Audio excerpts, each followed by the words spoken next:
नमस्कार मित्रमैत्रिणींनो, home cook Ranjana चॅनलवरती आपल्या सर्वांचं पुन्हा एकदा मनापासून स्वागत आहे।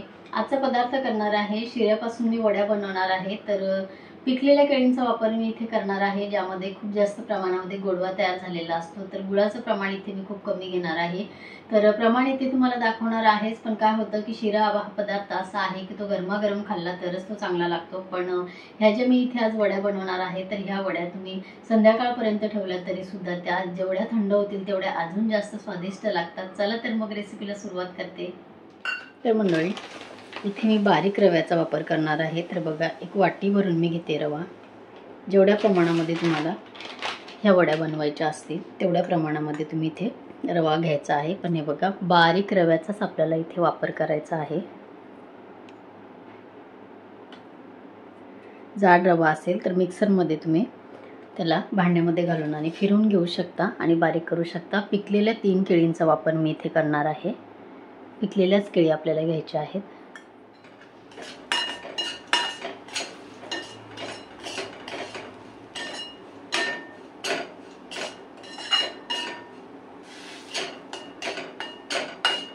थोडासा गॅस मी आता वाढवते।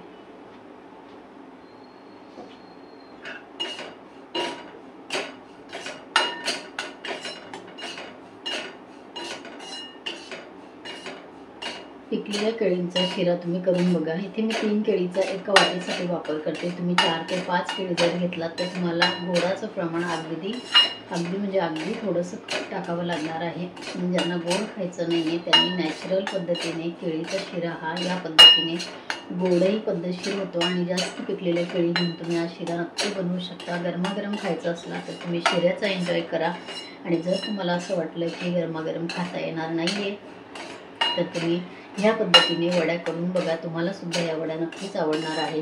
या वड्या जेवढ्या थंड होतील तेवढ्या ह्या वड्या अतिशय स्वादिष्ट लागतात। हे बघा, मी अजिबात रव्याला सोडलेलं नाही आहे कढईमध्ये तसंच, कारण पटकन रवा जळला जातो आणि करपट आपला वास वड्यांना येऊ शकतो। म्हणून इथे मी व्यवस्थित कमी काही जास्त फुल गॅस करून असं मध्ये मध्ये मी फुल करून आणि हे रवा भाजून घेते। आता गॅस मी परत कमी केलेला आहे। छान वास सुटेपर्यंत आपल्याला रवा भाजून घ्यायचा आहे।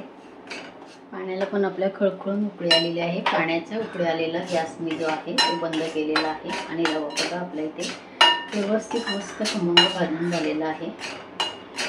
कलरही बदललेला आहे आणि मस्त वास सुटलेला आहे। तर या वेळेला आता इथे आपल्याला करायचे आहेत जे ड्रायफ्रूट आपण घेतलेले आहे, ड्रायफ्रूट आपण याच्यामध्ये घालायचे आणि थोडेसे परतवून घ्यायचं आहे। मंडळी, आता इथे आपण जे मॅश करून घेतलेली केळी आहे ती आपल्याला घालायची आहे। रव्यामध्ये घालून आणि केळी आपल्याला व्यवस्थित परतून घ्यायची आहे। जोपर्यंत केळी व्यवस्थित मेल्ट होत नाही तोपर्यंत आपल्याला ही केळी परतवत राहायचं आहे। टीस्पूनच्या मापाने मी इथे तुम्हाला गूळ किती घालते ते दाखवणार आहे। गुळाची ही पावडर आहे। तर बघा, फक्त 2 टीस्पून मी इथे गुळाचा वापर केलेला आहे। व्यवस्थित आपल्याला मेल्ट करायचे आहे।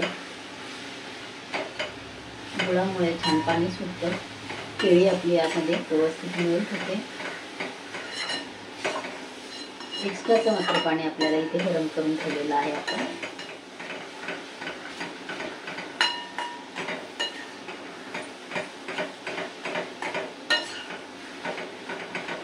आधी केळी टाकण्याचं कारण एवढंच आहे की जर यापेक्षा जास्त तुम्हाला फक्त केळीचाच शिरा बनवायचा असेल, अजिबातच गोड टाकायचं नसेल, तर मात्र तुमच्या जास्त प्रमाणामध्ये केळी असेल तरी तुम्ही रवा भाजल्यानंतर ड्रायफ्रूट घातल्यानंतर मात्र केळी टाकून आणि व्यवस्थित परतून घ्यायचं आहे। तोपर्यंत व्यवस्थित मेल्ट होऊन यापेक्षा जास्त केळी असतील तर तुम्हाला पाण्याची अगदी थोडंसं पाणी लागणार आहे, गोड तर अजिबातच लागणार नाही आहे।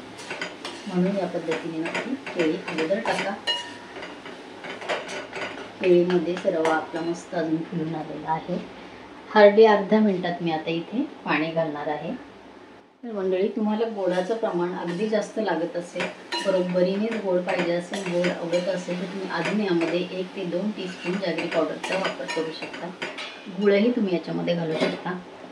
तर हे बघा, अंदाज जर दाखवायचा झाला तर मी इथे ज्या वाटीने रवा घेतलेला आहे त्याच वाटीने तुम्हाला इथे पाणी मी दाखवते। सोप्या पद्धतीने इथे रव्याच्या वड्या कशा बनवताय ते मी इथे दाखवते।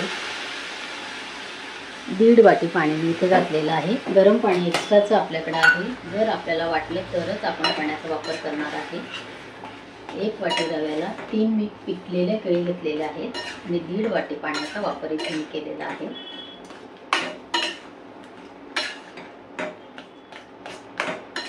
केळी मात्र तुमच्या 3 पेक्षा जास्त असतील, 5-6 केळी जरी असतील तर तुम्हाला पाणी अर्धा वाटी सुद्धा लागू शकतं, कारण रव्यावरती पाणी आपलं डिपेंड आहे. अगदी 1.5 वाटी किंवा 1 वाटी तुमचं काम होईल असं नाही. नवा जुना रवा असतो, त्यामुळे पाणी कधी कधी ॲब्झॉर्ब जास्त करू शकतो. त्यामुळे मी तुम्हाला कन्सिस्टन्सी दाखवणार आहे, त्याप्रमाणे गरम पाण्याचा वापर तुम्ही या पदार्थामध्ये करायचा आहे. वेलची पूड इथे घालणार आहे. तर वेलची पूड मी बनवून ठेवलेली असते.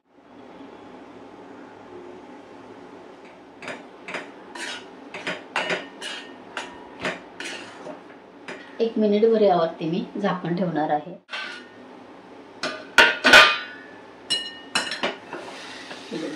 1 मिनिट झालेला आहे. एका ठिकाणी गोळा बनवते. हे बघा, गॅस मी आता बंद केलेला आहे. एक ताट घ्यायचं आहे, त्या ताटामध्ये आपल्याला गोळा काढायचा आहे.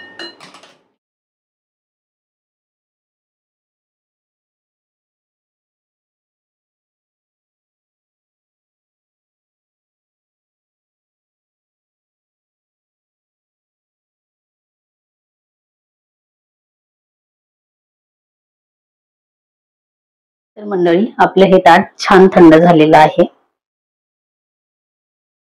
तुम्हाला ज्या आकाराच्या वड्या पाडायच्या आहेत त्या आकाराच्या वड्या तुम्ही इथे पाडू शकता.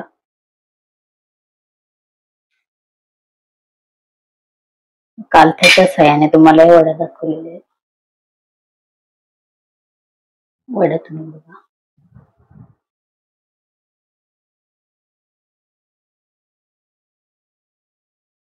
अजिबात ताटाला आपण तेल लावलेलं नाही, तरी सुद्धा सुळसुळीत आपल्या ह्या वड्या निघतात.